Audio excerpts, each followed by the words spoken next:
The soft beep of the scanner pierced the quiet atmosphere of a nearly empty McDonald's one afternoon. Time was swiftly preparing orders when her gaze fell upon the young man at the register.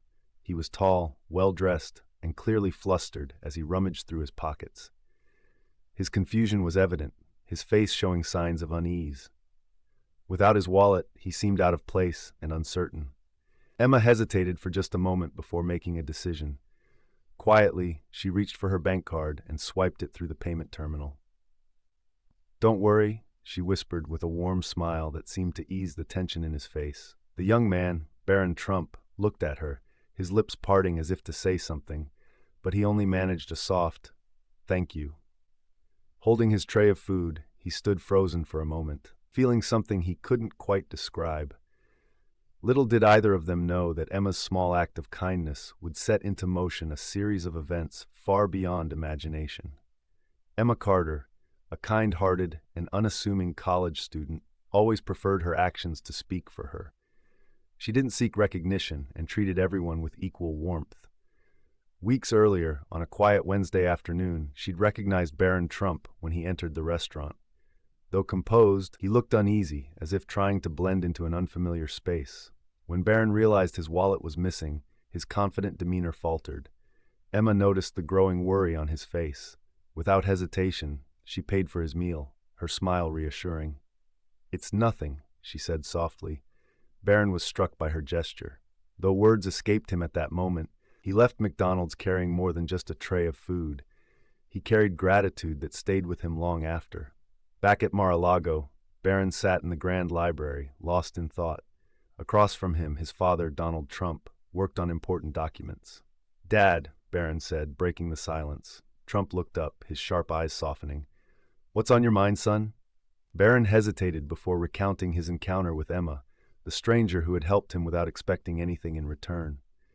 "She didn't make a big deal out of it. She just did it," Barron concluded, his voice quieter now.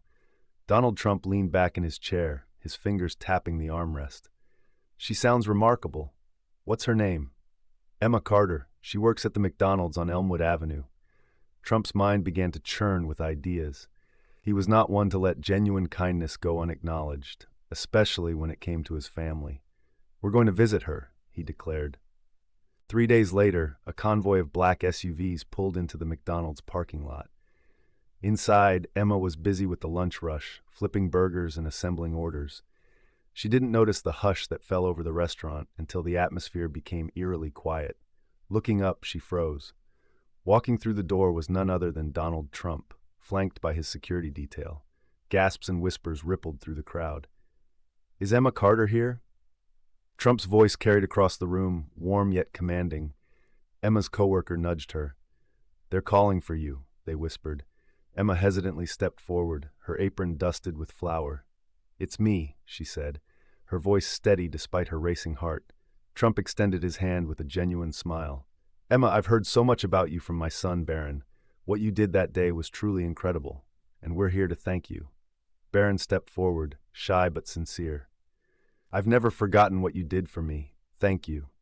Emma flushed, stammering, "It was nothing, really, just helping." "It wasn't nothing," Trump replied firmly. He handed her an envelope. Inside was a scholarship to cover the remainder of her college expenses, along with a heartfelt note from Barron. "We want to make sure you have every opportunity to achieve your dreams," Trump added.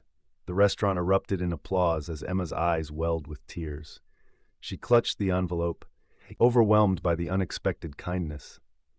"Just keep being the wonderful person you are," Trump said before leaving. As the SUVs drove away, Emma stood at the window, watching them disappear from view. In her hand was not just an envelope, but a symbol of something greater, a reminder that even the smallest acts of kindness could ripple far beyond what she ever imagined. Far away, in one of the SUVs, Barron turned to his father. "What do you think she'll do next?" Trump's eyes gleamed. "We've planted the seed. Now let's see how it grows." Emma, meanwhile, sat at a quiet corner table, rereading the note. Trump's words, "We're always watching you. Don't stop striving," echoed in her mind. Determination filled her heart, knowing this was just the beginning of her journey. What she didn't know was that her story had only just begun, and the world would soon be watching. Let me know if you'd like further adjustments.